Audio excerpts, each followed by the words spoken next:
Hi guys, I'm gonna go work out in a few minutes. I'm gonna do some blind deadlifts today. And then I'm gonna introduce you guys to more Taiwanese food today. Because I'm fasting and I'm gonna show you my fast. Breakfast! So first of all, I wanna talk about the Oscars a little bit. I wanna talk about Ang Lee, especially Ang Lee winning the Best Directors Award. See, in Taiwan, everyone is, have this Ang Lee craze right now because they're comparing him to like Buddha or something like that because he won Best Directors for Oscar. And they think that he's the hottest director like ever, one of the best directors ever. And I would agree with that statement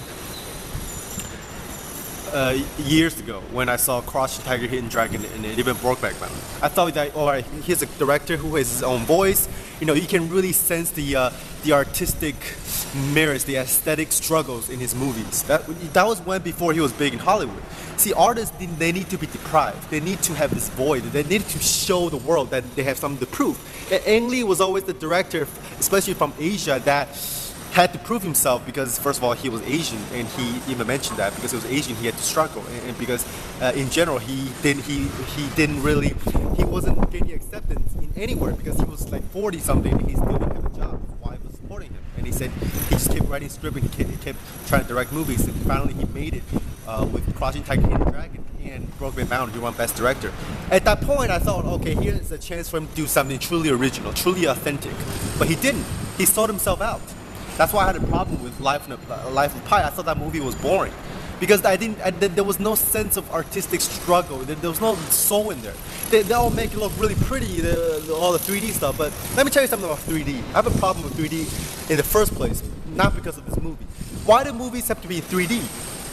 Movies are already 3D, right? They're putting in glasses on and make it just a little more 3D isn't doing the trick. I mean, do the producers think that audience today just have no imagination, or audience that really have no imagination? I mean, why do you need to make movies 3D? I mean, what makes something engaging as an artistic object is the fact that the object, the movie or the screen or the sculpture, and the subject, the person perceiving it, has a space in between the two realms, so you can sort of it's the space between the object and subject that really makes the artwork an artwork, right? It exists in the imagination, but the moment you try to make a movie 3D, it's just too close to real life. Even David Lynch had problems. David Lynch said that he likes digital, that he shot his last movie, Inland Empire, with a shitty digital camera. He said he likes the grainy looks of the film. It makes people imagine things more. It makes people it makes it easier to fantasize. It's kind of like the old movies where sort of just like when the movie first came out, there's like all grainy. He liked that feel. He didn't like the really clear digital stuff. And Quentin Tarantino doesn't even like digital. I bet he has a really real problem with 3D. Christopher Nolan, I don't really like Christopher Nolan myself, but he doesn't. He sticks with film, and I have respect for the medium, But anyway, so I think Ang Lee really sold himself out because, like, honestly, I don't think he deserved the Best Director award because how many people in Hollywood can direct Life of Pi the way he did? Many could probably direct better. The reason why it won the Best Director's award is because, well, first of all, I think that movie is politically correct. It's a feel-good movie, just like Slumdog Millionaire. Like, I didn't like the movie either because it was politically correct. The fact that it just tells lies. It's like, oh, something shit happened to you. Before you believe in 10 gods, and then something shitty happens to you. And then finally, because of your own perseverance and your own luck, you survive the tragedy. And that's all due to you. And then because of that, you have to turn to God and say, oh, now there's only one God. I believe in only one God. Now I'm going to turn religious. That message in itself is very politically and religiously correct, and it appeals to most people. But to me, that doesn't reveal anything about what is true. That just confirms what people already believe in, like most people already believe in anyway. That's why the Oscars love giving awards to those kind of movies. Movies that don't really shift consciousness, but movies that confirms most people's previous belief, because that's how they're gonna make money. So yeah, and the only reason why Hollywood is there in the first place is to make a lot of money.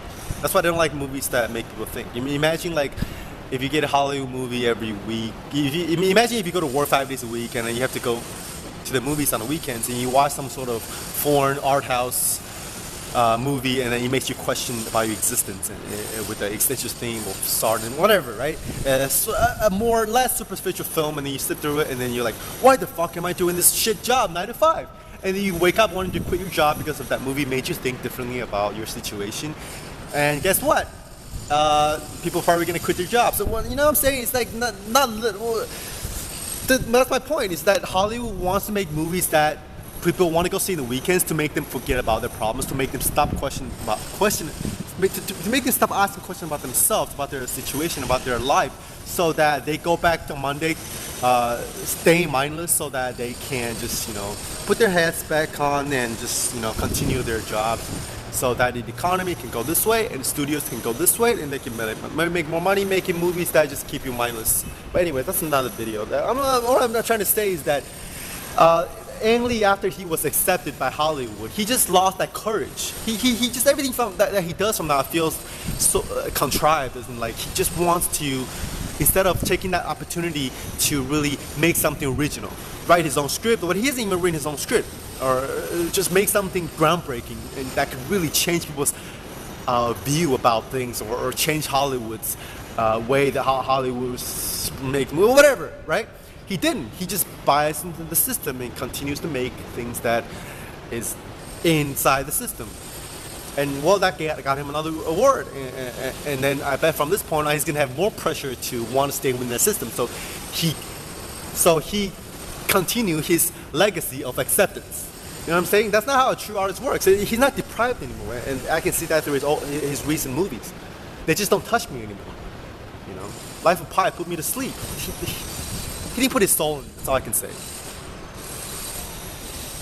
With someone like Quentin Tarantino really earned my respect with Django, because he's been people criticize him about doing the same things for years. That he's going for shock value.